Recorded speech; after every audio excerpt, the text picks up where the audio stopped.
দৃষ্টান্ত স্বরূপ সমুদ জাতি আত্মাকে কলুষিত করেছিল, আত্মার হক আদায় করেনি, আত্মাকে আহার দেয়নি ঈমান এবং তৌহিদের এবং সৎ কাজের, পাপাচারে লিপ্ত হয়েছিল। সুতরাং তারা ইহকাল পরকালে ব্যর্থ হয়েছে, আসমানি জমিনি আযাবে আল্লাহ তাদেরকে ধ্বংস করেছে। জি, এই জন্য সংক্ষেপে সমুদ জাতির কথা আল্লাহ বর্ণনা করে। সমুদ জাতির এলাকা কোথায় বহুবার বলেছি, তাবুক আর মদিনার মাঝখানে একটি জায়গা রয়েছে আল ওলা, বুঝা গেছে।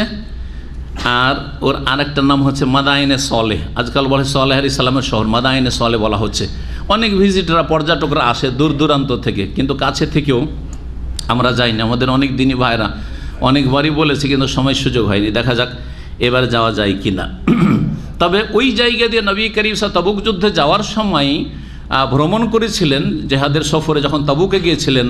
আর ওখানে সাহাবায়ে কেরাম জানতেন না যে এখানে আল্লাহর গজব নেমেছে, খিদা লেগেছে আর উঁটকে পানিও দিতে হবে। তো উঁটকে পানি দেওয়া শুরু করেছেন সেখানে অবস্থান করে। আর খিদা লেগেছে তো আটা ছাতু সানা শুরু করেছেন, আটাগুলো সেনে একটু রুটি বানিয়ে বা ছাতু করে আমরা কোনো রকম খাই। নবী করিম সাল্লাল্লাহু আলাইহি ওয়াসাল্লাম বললেন যে এই জায়গায় আল্লাহর আযাব কোনো এক সময় নাজিল হয়েছিল, আর এখানে আল্লাহর ক্রোধ গজব এখনও আছে হয়তো। সুতরাং এখান থেকে তাড়াতাড়ি পালাও, পানি টানি যা আছে ফেলে দাও, আটা ফাটা যা আছে ছাতু আছে তাও ফেলে দাও, যা সেনে নিয়েছো তাড়াতাড়ি করে পালাও এখান থেকে, নবী করিম সাল্লাল্লাহু আলাইহি ওয়াসাল্লাম বলেছেন। জি, এবং ওইখানেই বলেছিলেন যে তোমরা জালেমদের, যেই জাতিকে আল্লাহ তাদের জুলম অত্যাচার শিরক কুফরির কারণে পাপাচার কারণে ধ্বংস করে, সেই জাতির এলাকাতেই যাবে না। এক নম্বর কথা, যে সব করে অত যাওয়া ভালো নয়। কিন্তু যদি যাও তাহলে ইল্লান্তা কোনো বাকিন, কান্না ভাব নিয়ে যাও, কাঁদতে কাঁদতে যাও, আল্লাহর ভয়ভীতি নিয়ে যাও, এবং তাড়াতাড়ি সেখান থেকে বেরিয়ে পড়ো, সেখানে অবস্থান করিও না। কারণ হতে পারে যে আল্লাহর গজবের কিছু অংশ আছে, সেটা যে কোনো সময় নেমে যেতে পারে। গতকালকে না পরশু মৃত সাগরের নাম তো জানেন না, যে আল বাহরুল মাইয়িত। জি, এই মৃত সাগরের পানিতে বন্যা হয়েছে, আর জর্ডানের বিস্তর এলাকা ডুবে ক্ষয়ক্ষতি হয়েছে। হয়তো যারা এই সংবাদগুলি জানেন। জি, এই মৃত সাগরে আল্লাহর একসময় গজব নাযিল হয়েছে লূত আলাইহিস সালামের এই চরিত্রহীন এই নোংরা জাতির ওপর। জি হ্যাঁ, সুতরাং শখ করে কেউ মৃত সাগর ভ্রমণ করে আসে না, কোনো কাজে যদি প্রয়োজন হয়, প্রয়োজনের তাগিদে যাবেন, তাহলে কোনো অসুবিধা নেই। কিন্তু এমন কোনো সওয়াবের কাজ না। হ্যাঁ, ওখানে গিয়ে যদি কোনো শিক্ষা নিয়ে আসতে পারেন তাহলে শিক্ষামূলক সফর করা যেতে পারে, যে আপনার আখলাক আমলের পরিবর্তন হইল আর উন্নতি হইল ইমানের, তাহলে ঠিক আছে। কাযযাবা সামুদ বিতাগওয়াহা, সামুদ সম্প্রদায় মিথ্যা প্রতিপন্ন করেছিল বা মিথ্যা জ্ঞান করেছিল, অমান্য করেছিল। যাই বল, কাযযাবা মানে শাব্দিক অর্থ হচ্ছে কাযেব মানে মিথ্যা, আর কাযযাবা মানে মিথ্যা মনে করেছিল। কিন্তু যারা মিথ্যা মনে করে তারাই অমান্য করে, তারাই অস্বীকার করে। সুতরাং এইসব অর্থ করা যেতে পারে। কি জন্য? বেতাগুয়াহা, তাদের সীমা লঙ্ঘনের কারণে। বাসাবাবিয়া, বাহার ফেজার, এটা সাবাবের অর্থ রয়েছে। তাদের সীমা লঙ্ঘনমূলক এই ছিল মিথ্যাচার, মিথ্যা জ্ঞান করা। আল্লাহর নবী সালেহ আলাইহিস সালামকে মিথ্যা মনে করেছিল, তার তৌহিদের দাওয়াতকে মিথ্যা মনে করেছিল, আল্লাহ রাব্বুল আলামিনের ইবাদত বন্দেগীকে তৌহিদকে মিথ্যা মনে করেছিল। ইযিম বাস আশকাহা, স্মরণ করো যখন তাদের সবচেয়ে হতভাগা ব্যক্তি তৎপর হয়ে উঠেছিল। ইমবাসা মানে কামা বেসুরা, ইমবাসা মানে লাফিয়ে উঠা। একটা হচ্ছে আস্তে আস্তে উঠা, কামা শুধু দাঁড়াইলে না, আর একটা হচ্ছে লাভ দিয়ে একটা লোক উঠলো, এটাকে বলা ইমবাসা। জি, তো এখানে আল্লাহ ইমবাসা শব্দটি ব্যবহার করেছেন। বাসা মানে কাউকে উঠানো, আর ইমবাসা মানে নিজে লাফ দিয়ে উঠা। তো ঘটনা কি ছিল? এই সমুদ সম্প্রদায়ের ঘটনা জানার জন্য কোরআনে কারীমের কয়েকটি সূরা বলছি। অনেকগুলি সূরাতে সমুদ জাতির কথা উল্লেখিত হয়েছে, কিন্তু অধিকাংশ জায়গায় সংক্ষিপ্ত 5টি সূরার কথা বলে দিচ্ছি। জি, প্রথম হচ্ছে সূরা আরাফ। সূরা আরাফ, যদি কারো কাছে কোরআন থাকে সূরা আরাফ বের করে সমুদের ওয়াইলা সমুদ আখাহুম সালেহান দেখতে পারেন। 2 নম্বর হচ্ছে বিস্তারিত জানার জন্য, আর এগুলো তাফসীর আলহামদুলিল্লাহ সূরা আরাফে আমরা অলরেডি করেছি। তারপরে 2 নম্বর জায়গা হচ্ছে সূরা হুদ, 3 নম্বর হচ্ছে সূরা শুআরা, বিস্তারিত আলোচনা রয়েছে। 4 নম্বর হচ্ছে সূরা নামল, কোথায়? সূরা নামলে রয়েছে। 5 নম্বর সূরাতুল কামারে রয়েছে। আর এখানে 6 নম্বরে সংক্ষেপে এখানে রয়েছে জি হ্যাঁ, কাযাবা সামুদ বিতাকওয়াহা, এদেরকে ধ্বংস করা হয়েছিল। কেন ধ্বংস করা হয়েছিল সংক্ষেপে ঘটনাটা শোনাই, আর সময় আমাদের শেষ হতে যাচ্ছে। সালেহ আলাইহিস সালামকে আল্লাহ রাব্বুল তাওহীদের দাওয়াত নিয়ে পাঠালেন। যে কোনো জাতির কাছে যে দাওয়াত নিয়ে পাঠিয়েছেন নবী রাসূলগণের দাওয়াত, সেটার মূল দাওয়াতের বিষয়বস্তু কী ছিল? আল্লাহর একত্ব, লা ইলাহা ইল্লাল্লাহ, এক আল্লাহর ইবাদত করো, তার সাথে কোনো কিছুকে শরীক করিও না, না দুর্গা না দরগা, এইসব চলবে না। আজ যদি নবী রসুলের দরজা খোলা থাকতো, এ মাজার পূজারীদের জন্য আল্লাহ নতুন নবী পাঠাতেন, কিন্তু নবুয়তের দরজা বন্ধ করে দেওয়া হয়েছে। সুতরাং হকপন্থী আলেম আলমাদের সবচেয়ে বড় ফরজ কাজ হচ্ছে এই তৌহিদের দাওয়াত পৌঁছানো তাদের কাছে, আর না হলে আম্বিয়ার ওয়ারেস হইতেই পারবে না। কবর মাজার উপর চুপ করে বসে থাকবেন, পীর পূজার চুপ করে বসে থাকবেন, আর নবীর ওয়ারেস ওলামা ওয়ারাসাতুল আম্বিয়া হাদিস পড়ে পড়ে ফজিলত নেবেন শুধু, কখন হবে না। জি হ্যাঁ, তৌহিদের দাওয়াত অবশ্যই পৌঁছাইতে হবে। সালেহ আলাইহিস সালাম তৌহিদের দাওয়াত নিয়ে আসলেন। রোগ এদের শিরক কুফরিরও ছিল, আর তার সাথে সাথে বিভিন্ন পাপও তাদের মধ্যে ছিল। যে কোনো কাফের জাতির মধ্যে বহু পাপ আছে, জানাই আছে, তাই না? মুসলিম সমাজে বহু পাপ ছড়িয়ে গেছে, তো কাফের তো বুঝতেই পারেন কাফের জীবনে কত পাপ আর পাপ। তো এই জাতির কাছে যখন আল্লাহ রসুল সালেহ আলাইহিস সালাম দাওয়াত নিয়ে আসলেন, তখন তারা অস্বীকার করলো। যখন অস্বীকার করলো, বুঝাইতে চেষ্টা করলেন, তখন তারা চ্যালেঞ্জ করলো যে হে সালেহ, তুমি নবী, আমরা কি করে বুঝবো? তুমি যদি নবী হও তাহলে আমাদের দুধের প্রয়োজন, আর আমাদের অভাব আছে, আমাদের খাদ্য পানীয়ের প্রয়োজন। সুতরাং তুমি এই পাথর থেকে যদি একটা উটনি বের করে দিতে পারো, বা এমন একটা এখনো নিদর্শন, অসাধারণ কিছু দেখাইতে পারো একবারে, তাহলে আমরা তোমাকে মেনে নেব। আল্লাহ রাব্বুল বললেন যে ঠিক আছে। নবী সালেহ আলাইহিস সালাম আল্লাহর কাছে দোয়া করলেন, আমি ওদের জন্য একটা নিদর্শন মুজিজা পাঠাচ্ছি। এটা ছিল মুজিজা। কিসের মুজিজা? উষ্ট্রির মুজিজা, উটনির মুজিজা। 10 মাসের গর্ভবতী উটনি একটা পাথর থেকে বেরিয়ে চলে আসলো। পাথর থেকে তাদের চোখের সামনে বেরোলো, আওয়াজ করতে করতে বেরোলো, আর বেরিয়ে ওদের মাঝে এসে হাজির। আর এত দুধ দেওয়া শুরু করলো, সামুদ জাতিতে যে যত লোক ছিল, গোটা বংশ, গোটা এলাকার লোক দুধ খেয়ে শেষ করতে পারতো না, এত দুধ। কিন্তু আল্লাহ শুধু দুধ খাওয়াবেন না, আল্লাহ তার সাথে পরীক্ষা করে যে কোনো জাতিকে। যখন কিছু খাওয়ান এইরকম ফিরি, তখন আল্লাহ কি করেন? আল্লাহর পরীক্ষাটাও বড় হয়। আল্লাহ বললেন যে একটা কথা তোমাদের বলছি, ভালো দুধ খাও খুব বেশি, কিন্তু একটা কথা, এই উট কিন্তু যেমন তেমন পানি খাবেন না। একটাই শুধু কুয়া ছিল তাদের, কি ছিল? কূপ ছিল তাদের। এই কূপের পুরা পানি উট একদিন খাবে, তোমরা সেদিন পানি ছুঁইতেই পারবে না। সমস্ত পানি কে খাবে? এই উটনিতে খাবে। ওই দিন তোমরা পানি খাবে না কেউ। আর আরেকদিন উটনিতে মোটেই পানি খাবে না, সেই দিন তোমরা পানি খাও, আর পানি যা ভর্তি করার আগামীকালকের জন্য, আগামী দিনের জন্য ভর্তি করে নিয়ে যাও, অসুবিধা নেই। তোমাদের জন্য একদিন লাহা শিরবুন ওয়ালাকুম শিরব ইয়াউমিন মালুম, আল্লাহ বলছেন একটি আয়াতে। কি বলছেন? লাহা শিরবুন, এই উটনির জন্য একদিনের পানি পানের পালা। শিরবুন মানে পানি পানের পালা, 22.5 থেকে। ওয়ালাকুম শিরব ইয়াউমিন মালুম, আর একদিন তোমরা কি করবে? তোমরা পানি পান করবে, যেদিন উটনি পানি পান করবে না। এরা বিরক্তি, কয়েকদিন পরে অবাধ্য জাতি, নাফরমানি বদমাইশি করাই তো কাজ।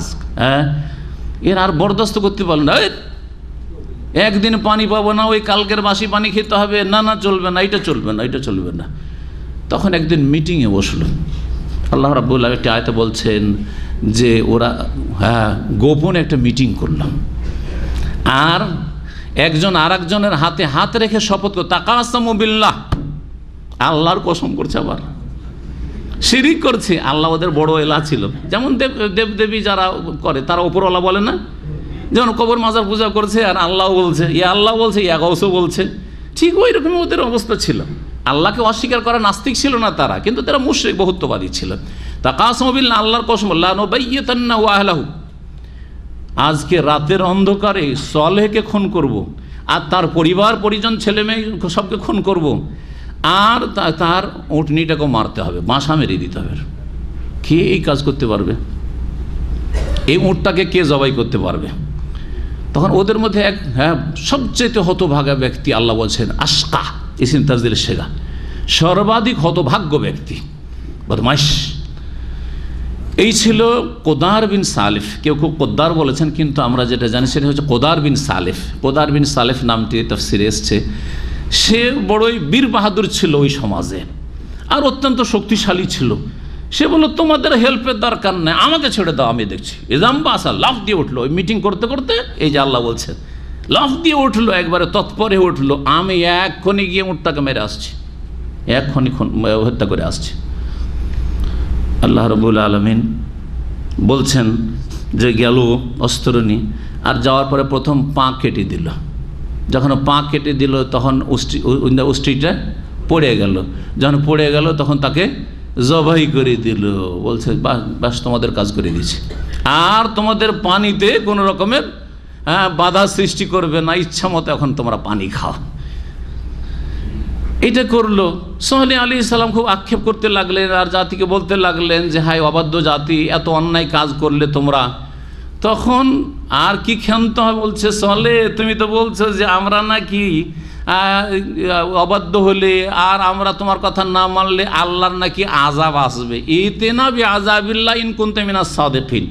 তুমি যদি সত্যবাদী হতো, কোথায় তোমার আল্লাহর আযাব? আমরা তো উটকেও মেরে দিয়েছি, হ্যাঁ, আর পানি আমরা পুরোপুরি দখল করে নিয়েছি, কোথায় তোমার আযাব? তখন সোহেল আলাইহিস সালাম বললেন, ফাকাল তামাত্তাউ ফি দারিকুম সালাসাতা আইয়াম, সূরা হুদে রয়েছে, তোমরা যাও আরও 3টে দিন বাড়িতে খুব ভোগ বিলাস করে নাও, খুব আমোদ ফুর্তি করে নাও। 3টে দিন সময় দিলাম, 4র্থ দিন ভোর হওয়ার আগেই আল্লাহর আযাব তোমাদের উপর আসবে, যাও বলে দিলাম। আর ঠিক তাই হইল। এমন বিকট শব্দ হইল প্রথম, প্রচণ্ড বেগে এমন শব্দ হলো যে কানের সবার পর্দা ফেটে গিয়ে সাথে সাথে সব উপড়িয়ে পড়ল। জি, জাসেমিন আল্লাহ বলেছেন, তারা উপড় হয়ে সব পড়েছিল। এইভাবে আল্লাহ রাব্বুল এই জাতিকে কি করেছেন? ধ্বংস করেছেন। তো এখন আমরা শেষ করি। এজিম বাস আশকাহা, যখন তাদের সবচেয়ে হতভাগা ব্যক্তি তৎপর হয়ে উঠল, ফাকাল আলাহুম রাসূলুল্লাহ নাকাতাল্লাহ ওয়া সুকিয়া। একটি কথা আগে সালেহ আলাইহিস সালাম বলে দিয়েছে, দেখো তোমাদেরকে আল্লাহ উটনি দিয়েছেন। আল্লাহ রসুল মানে সালেহ আলাইহিস সালাম বললেন, নাকাতাল্লাহ মানে ইহজারু নাকাতাল্লাহ, সাবধান তোমরা আল্লাহর উষ্ট্রি থেকে। এই উটনিকে কি বলা হয়েছে? আল্লাহর স্পেশাল উটনি, আল্লাহর দান মোজেজা, সেই জন্য আল্লাহর উটনি বলা হয়েছে। ওয়াসুকিয়াহা, আর তার পানি পান করার যে পালা আছে ওর থেকেও সাবধান, মানে যেই দিন উটের পালা সেই দিন তোমরা কেউ পানি নেবে না, আর উটটাকে কেউ জখম করবে না, আহত নিহত করবে না। তো ইহজারু এখানে উজ্জ্ব রয়েছে নাকাতাল্লাহ, ইহজারু নাকাতাল্লাহ মফুল। আর কেউ কেউ বলেছেন যে জারু নাকাতাল্লাহ, জারু না, কারণ অন্য আয়াতে রয়েছে ফাজারু হাতাকুল ফি আরদিল্লাহ, এই উষ্ট্রিকে ছেড়ে দাও আল্লাহর জমিনে খেতে, আল্লাহর জমিনে খেতে ছেড়ে দাও। ওয়ালা তামাসসুহা বিসুইন, আর কোনো অনিষ্ট দ্বারা স্পর্শ করিও না, অর্থাৎ আহত বা নিহত করিও না এই উটনিকে। ফায়াখুযাকুম আযাবুন আলীম, না হলে তোমাদের উপর মর্মান্তিক আযাব এসে পড়বে। কিন্তু বিশ্বাস করেনি, এই জালেম জাতি বিশ্বাস করেনি। যেমন আজকালকার মুসলিমরা কিয়ামতের দিনে প্রথম সালাতের হিসাব হবে, বিশ্বাস করছে নাকি? করলে সব নামাজি হয়ে যেত। শুধু আমাদের ওই আদার সামুদের দোষগুলি ধরা পড়ছে, তাই না? আর ওই কাফের বিজাতিদের দোষগুলি ধরা পড়ছে, আর আমাদের ঘরের দোষ আমরা খুঁজে পাই না। সুবহানাল্লাহ। আপনার প্রিয় নবী মুহাম্মদ রাসূলুল্লাহ বলছেন, আউওয়ালা মা ইউহাসাবু বিল আবদু ইয়াউমাল কিয়ামাতি সালাতু, সর্বপ্রথম হিসাব হবে সালাত সম্পর্কে। তারপরও শতকরা 95 থেকে 98 জন বেনামাজি, আধা নামাজি, ফেল নামাজে, নিশ্চিত ফেল, এতে কোনো সন্দেহ নেই। কোথায় কোথায় মানছেন আপনি? রাসূলুল্লাহর কথা কোথায় মানছেন সাল্লাল্লাহু আলাইহি ওয়াসাল্লাম? ফাকাযাবুহু, ওরা কিন্তু মিথ্যা মনে করলো। ফাআকারুহা, সেটাকে আহত করে দিল। আকারা ইয়াকরুনা, পা কেটে দাও, সুতরাং শাব্দিক অর্থ পা কেটে দিল।